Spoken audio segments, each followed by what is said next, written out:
In business aviation, you often hear people saying, oh, to do this job, you have to have a very high level skills of attention to details and meticulousness. This is true, absolutely true. But exactly what does it mean? What do you do in order to have a high level of attention to details and meticulousness?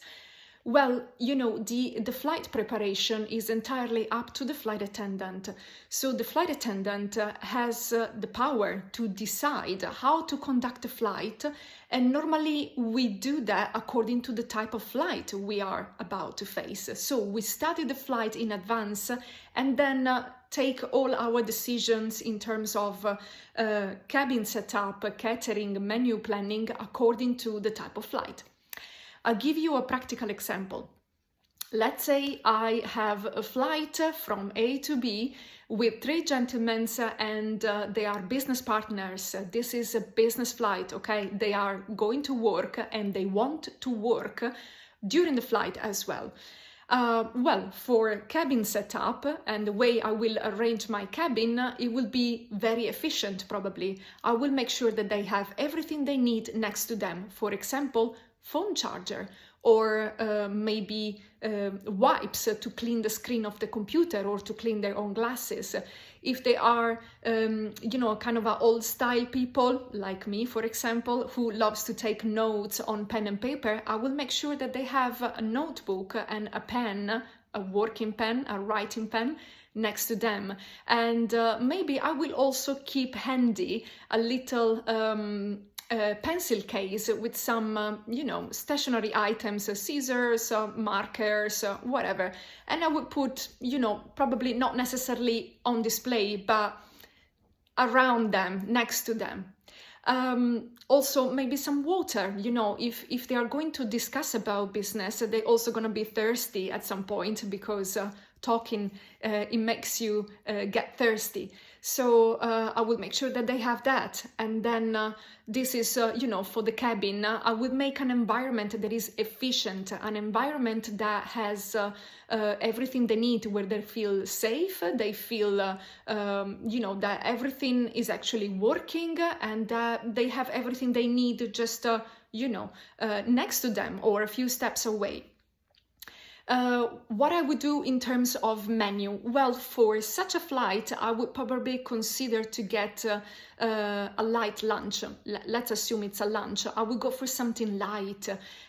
Probably I would also prepare the table in the cabin, in a different area of the cabin. I will let them stay where they are and continue working. And then as soon as I am ready to serve the meal, I will ask them to move onto a different table. So by keeping the 2 separate areas, the 2 separate zones on the aircraft, I can make sure to keep an area dedicated to efficiency and work, and another area dedicated to relax, where they can, relax exactly for 20-30 minutes the time of the meal. And speaking about meal, I would go for something light that, it doesn't really make them feel super heavy and sleepy after the meal. So definitely not a 7 courses meal, but probably something like a superfood salad or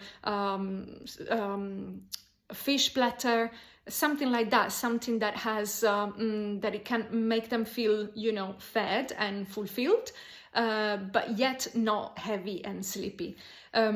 Also, on such a flight, I wouldn't be surprised if they prefer not to drink any alcohol. It is often the case for people flying on private jets, in particular if they are about to attend an important, job meeting, or if they want to work during the flight.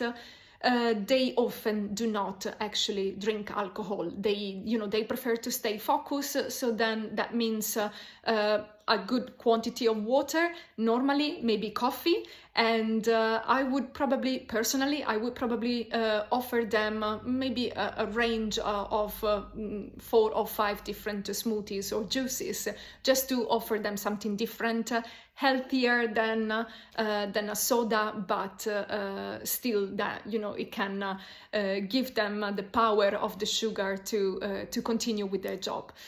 So this is my suggestion, and hopefully you can now see how a VIP flight attendant has the power to absolutely take every decision regarding the flight that he or she needs to perform, and everything is made according to the flight, according to the customers and the mission of the flight. If it is a business flight or if it is leisure, then of course it will be a completely different story.